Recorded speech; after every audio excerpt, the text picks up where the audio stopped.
நான் இன்னைக்கு தேவிப்பட்டினம் போகும்போது பாக்குறேன், மதியம் ஐஸ் புரோட் ஒருத்தர் வித்துட்டு போறான். அதான் அங்க பார்த்து சொல்லி அவனுக்கு ஒரு ஐஸ் புரோட் வாங்கி சாப்பிட்டு, எவ்வளோத்தான் இதுக்கு முதல் போட்டேன். நான் பரமக்குடியில இருந்து எடுத்துட்டு வரேன். சரி இருக்கட்டும், எவ்வளவு சுத்துவேன், ஒரு 25 கிலோமீட்டர் சுத்துவேன், எவ்வளவு கிடைக்கும் உனக்கு? இந்த சைக்கிளுக்கும் இந்த அட்வான்ஸ் எல்லாம் கேட்டு 500 ரூபாய் கட்டிடுவேன், கொடுப்பான். தினம் வித்து கொண்டு காசு கொடுத்தா எனக்கு 30 ரூபா கிடைக்கும். எனக்கு 10 ரூபாய் 5 ரூபாய் செலவாயிரும். வீட்டுக்கு 25 - 20 ரூபா வரைக்கும் கொடுப்பேன்.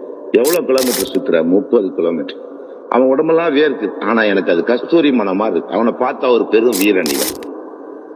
இன்னொருத்த அதே பரமக்குடியில இருக்கிறான், ராமநாதபுரத்துல இருக்கிறான். அவன் 500 ரூபாய் செலவு பண்ணி கள்ள சாராயம் வாங்கினா 2500 ரூபாய்க்கு பிசினஸ் பண்றான். அவங்கிட்ட 40 கிலோமீட்டர் தேடி வந்து சாராயம் குடிச்சிட்டு போறான்.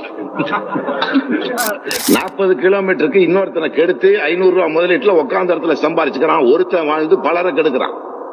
இவன் 40 கிலோமீட்டர் சுத்தியும் 20 ரூபாய்க்காக இன்னொரு இனத்தானுடைய உடல் நலத்தையோ இன்னொரு இனத்தானுடைய உழைப்பையோ உறிஞ்சி தின்னாமல் தன் உழைப்பை, தன் வியர்வையை, தன் உதிரத்தை, தன் நேரத்தை, தன் பலத்தை, தன்னை அர்ப்பணித்து, தன்னை தேய்த்து, தன்னளவில் வாழ்ந்தாலும் இன்னொருவனை கெடுக்கக்கூடிய மாபெரும் பாவங்களை செய்யாத இந்த 26 கோடி முஸ்லீம். சில கருப்பாடுகள் இருக்கு, ஆல்வேஸ் எக்ஸம்ப்டட்.